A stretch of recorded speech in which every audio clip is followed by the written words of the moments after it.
Am I the jerk for telling my lesbian ex-wife that her partner cannot be my son's mom? Posted by you/OK5110. Hi all, throwaway because my friends are not completely aware of this current situation. I, 35M, was married to my ex-wife, 34F, for 7 years. 2 years ago, my ex-wife came out as a lesbian. This came as a complete shock to me. She and her partner, who were co-workers, had been having an affair since she joined the company a year before our divorce.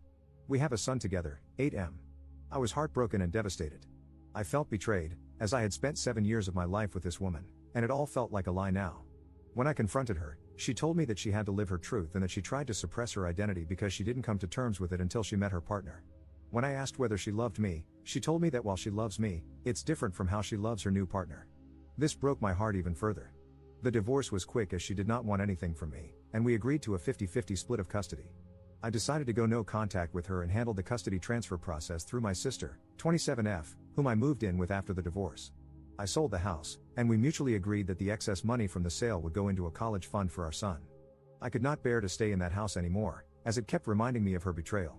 For context, she introduced her partner as her work friend, and I believed her. I had no reason to suspect anything, and they had several girls' nights, which I now figure were probably cover for the affair. For 6 months, I was in a depressive state because I didn't know where I went wrong. But this is one of those scenarios where nothing I could have done would have made it better. This realization made me even more depressed, and the fact that all the vows and little things she said at our wedding were all just lies trying to keep up a ruse made it even worse. The two people that got me through this state were my sister, to whom I am eternally grateful for helping with her nephew and supporting me while maintaining her career, and my college ex-girlfriend. Around 4 months after the divorce, we reconnected at a reunion, and she really helped me through the worst of it as a friend. About a year after the divorce, we started officially dating, and I introduced her to my son. During this time, my ex-wife's partner had limited interactions with my son. This was not because of anything I said, but my ex-wife wanted him to adjust to his new reality. My son is at that weird age where he understands what's going on but doesn't fully grasp the situation. If you know, you know. He understands that mommy has a girlfriend and that mommy and daddy are no longer together. I'm pretty happy with how he has come to terms with the divorce, especially considering we didn't explicitly talk to him about LGBTQ+ topics. We had decided that we could discuss these things when he's a bit older. Around 8 months ago, my ex told me she was officially moving in with her partner and that she was engaged. At this point, I was still no contact except for brief conversations concerning our son. She invited me to the wedding, but I declined. They were planning a destination wedding in Spain, where her girlfriend lives. She wanted to take our son to the wedding, which would require him to miss school for a week since she also wanted him to meet her girlfriend's family. I told her that missing school for a week didn't make sense and suggested she plan her wedding during his vacation, as she didn't yet have a fixed date. She argued that they likely wouldn't find a date aligning with his vacations, as they wanted to get married as soon as possible. I relented and agreed, since I didn't want to interact with her further, and it was within her rights to have her son at her wedding. The problem started when my son returned from the wedding. He was supposed to stay with me, as we have a flexible week-in/week-out custody arrangement. She wanted to take my son on her honeymoon so he could bond with his new stepmother. I told her that she had already had 2 weeks with him, as she had custody the week before the wedding, and I wanted to spend some father-son time with him. I told her it was within my rights, and she should go spend time with her new wife. She argued that, since our son's interactions with her partner were limited due to her busy schedule, this was a great opportunity for them to bond. I told her that she'd already had 2 weeks for them to get to know each other. She said they were busy with the wedding and didn't have time. I explained that I had taken vacation days to go to a motorcycle expo and build a Lego set, 2 things my son absolutely loves. She kept arguing, and I finally told her that custody arrangements are in place for a reason, and that was one thing I would not negotiate. She got angry and left. My son and I had a great time together. I even got him one of those kid-sized motorcycles since he liked them so much. Over the next few weeks, we returned to our week-in/week-out routine. One day, I saw that my ex had posted a photo shoot of them and my son under the caption #lesbianmommies. I thought it was just a post, but the way it portrayed them as a family didn't sit right with me. When I had my son for the week, I asked if his mom was saying anything to him. He hesitated but eventually told me that his mother had been trying to convince him to call her partner mom. This shocked me, as I never expected my ex to do this. Then again, I've been wrong before. I asked if it was something he wanted, and he said he felt much more comfortable calling her by her first name and that calling 2 people mom felt weird. I told him it was okay and that he shouldn't feel pressured to do anything. I called my ex and asked to meet up because this was serious, and I wanted to discuss it. I confronted her, and she told me that since she and her partner were married, it was only natural for our son to have 2 moms now. I told her it wasn't okay to pressure him into calling her partner mom, as she is not his mother, doesn't have an active parenting role in his life, and any major parenting decisions require both of us. She tried to argue that, Since my girlfriend and I were getting serious, I might eventually want our son to start calling her mom. I told her that, even if we became serious, I would never try to convince our son to call her mom because he already has 2 parents, and he doesn't need more. Then she dropped a bombshell. She and her partner were hoping that, down the line, they could file for adoption. She assured me I'd still be able to see my son but wanted her and her wife to have legal guardianship because they wanted to build a family. I told her absolutely not, and that our partners have no say in our son's life. She accused me of being homophobic for denying her the right to a complete family. I told her that her life choices are hers, but our son's life is something we decide together. The issue escalated further when, 3 weeks later, I found out that my ex had enrolled our son in Spanish lessons, which he told me he hated. For context, my ex is Latin, and her partner is Spanish, so they speak Spanish at home. We had decided to raise our son in English, as she speaks it better than Spanish, and I don't speak any Spanish. When I discussed this with her, she said she wanted our son to connect more to his heritage. I told her I didn't mind the idea in principle, but we'd tried this several times when we were married, and he had shown no interest. She said it might be different this time, as there are now 2 Spanish speakers at home. I told her I was all for bilingualism, as knowing 2 languages is an advantage, but forcing him into something he doesn't want makes no sense. I even suggested trying another language he might like. She accused me of denying our son his roots and went on a tirade, accusing me of denying him his identity and her the right to a family. My girlfriend usually stays out of these matters, but she advised me to contact my lawyer. My lawyer assured me that even if they filed an adoption notice, I could contest it, and it would take something exceptional, like abandonment, for my contest to be rejected. My ex keeps posting pictures of our son as part of her new family, and it's honestly started to trigger me. 2 weeks ago, I interacted with my ex's new wife for the first time after the divorce.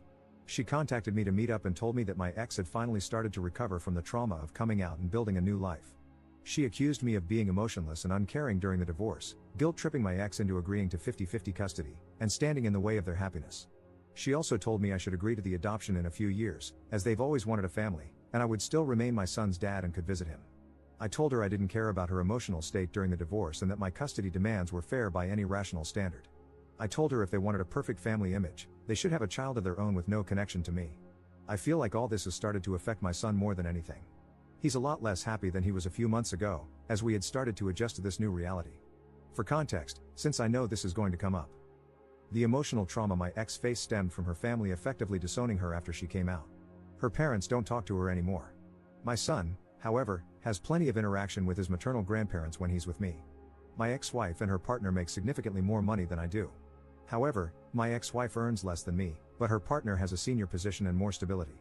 This was also an argument my ex-wife used regarding adoption, saying they could send our son to private school and provide a better life.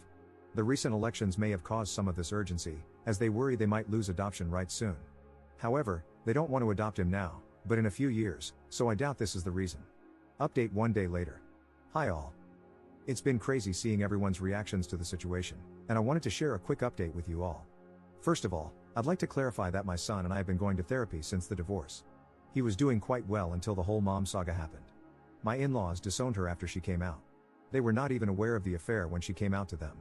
They still spend time with my grandson under the condition that they don't badmouth my ex and don't preach their views to him. They agreed and said that they valued a relationship with their grandson over any political views they might hold. I have been a part of every interaction they have had with him because I was worried they might say something inappropriate. Thankfully, this has not been the case. Her extended family has told me that they have all cut her off as well, some for the affair and some for her being gay. Our mutual friends also cut her off because of the affair.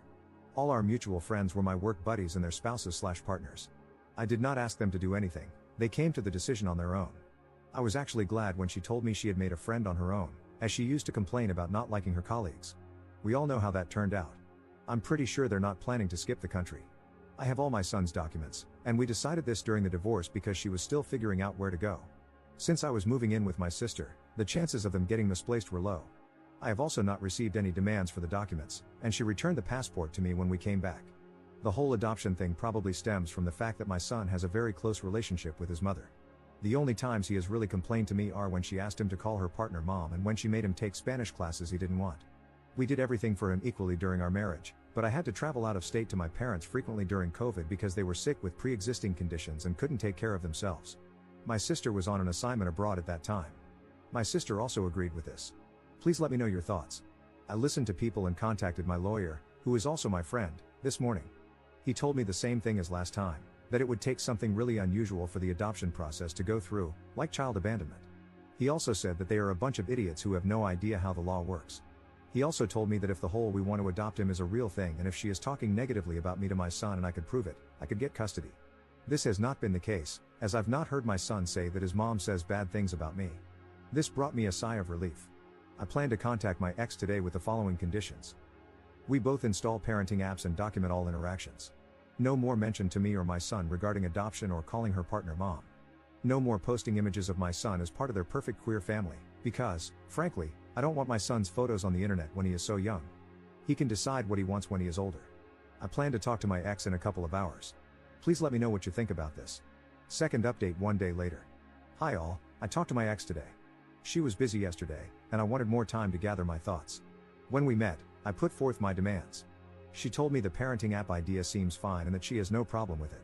She got sad when I told her to drop the idea of adoption and calling her partner mom, as it's just not going to happen. She explained that her family had pressured her to settle down. I proposed after a year of dating, and I didn't know this, and getting pregnant so soon after getting married wasn't what she had in mind. She got pregnant 1.5 years after getting married. Does that count as soon? I don't know. She said she had been in the closet her whole life because of her parents and thought marrying me would make her feelings subside. She was happy until she met her partner. She went through postpartum depression after giving birth, but I didn't know she hadn't wanted to get pregnant so soon. She then admitted that the reason they, her wife and her, wanted to adopt my son was that she wanted to start fresh. She said she was never really happy during our marriage and that with her new wife, she could have the family she'd always dreamed of. She didn't want my son to grow up resenting her for being a lesbian since he doesn't have much exposure to people like her, apart from her and her partner. Look, I have to be honest here. I don't know any gay people, and no one in my family or circle of friends is gay. We've never talked about these things because it just doesn't come up in daily life.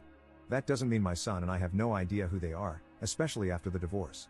I told her this wasn't going to happen and that he has had a lot of exposure to people from her community. I told her it seemed like a flimsy excuse to separate my son and me and that she was making it up to justify her actions. After some arguing, she revealed the real reason she and her partner wanted to adopt my son. Reddit, your prediction abilities are unreal. Apparently, they wanted to adopt him because they are considering moving to Spain in a few years. I told her she couldn't do that and that the legal framework supports me and my rights in both countries. She admitted she knew this, which is why they wanted me to sign the adoption papers. I told her she was crazy to think I'd agree. I reminded her that she still needs my permission to take him out of the country, just like when they got married in Spain. Thanks to a Reddit comment, I researched the laws about this, so I know this isn't happening. She said they wanted to see if I'd agree, and if I didn't, they wouldn't pursue it because she doesn't want to be separated from her son. I emphasized again that this is not going to happen and that if she tries anything or says anything to my son, I'll sue for full custody. She looked sad and said they wanted to check with me first. I told her, in what world would you expect me to give you and your wife full custody? First, you divorce me, leave me for a woman, and then expect me to sign over my child and act like nothing happened? I told her from now on, every interaction will be documented, and if I suspect anything, I'll sue for full custody. She seemed scared at the idea of losing custody. I don't think she considered that possibility, and she agreed. I also told her not to try to create this picture-perfect queer family because it's not going to happen. Our son has a mom and a dad that he spends half his time with, not two moms. He is not her affair partner's son. He's her son and mine. If she wants a child with her wife, they can have one on their own. I reminded her that the courts are more likely to side with me because of what she's been trying to do and the fact that I work from home and spend more time with our son than she does. I've been trying to ensure he has a stable relationship with both parents since the divorce because I don't want him to resent either of us. But if she tries to remove me from his life, I'll sue for full custody and deal with any resentment he has toward us. I didn't want to argue anymore, so I left the room. I secretly recorded the conversation to have proof in case anything happens. Honestly, Reddit, I've been very angry at my ex since the divorce. I haven't shown it around her or my son because I don't want her to use it against me, and I've been going to therapy, but I'm still angry inside. Her comments today about our marriage hurt me even more. I spent 7 years with this woman, and her betrayal still angers me to this day. When I got home, I contacted my lawyer friend. He reiterated that they'd have to kidnap my son for their plan to work. I asked if there was anything else we could do. He said the current custody agreement is very thorough, and we've ensured that. Whether I want full custody is up to me, but I have to be sure before putting my son and myself through the process. I don't want my son to grow up without either parent because that's not healthy for him. That's why I won't sue for full custody now. If they're foolish enough to kidnap him, which I'm sure they're not, the law is on my side. I know her partner's position at work, so I doubt they'd give it all up without a good reason. As for the passport issue, I have all his documents, and things like notifying me about travel or hospital visits are already in the custody agreement. The legal framework is solid. My ex-wife is still a good mother who loves him, and he enjoys spending time with her. Plus, my son is the kind of person to tell me if he's uncomfortable with anything, so I'll know if they keep pushing their nonsense. On a positive note, I'm not against Spanish lessons, but my son doesn't like them. I just suggested he try learning a language he enjoys. There are plenty of options. I didn't bring this up with my ex, but now I know she was pushing for Spanish because of the Spain idea. Thank you, everyone, for your support. You really helped me understand the situation. I can't believe I didn't think about her considering Spain until I read the comments. You all are amazing.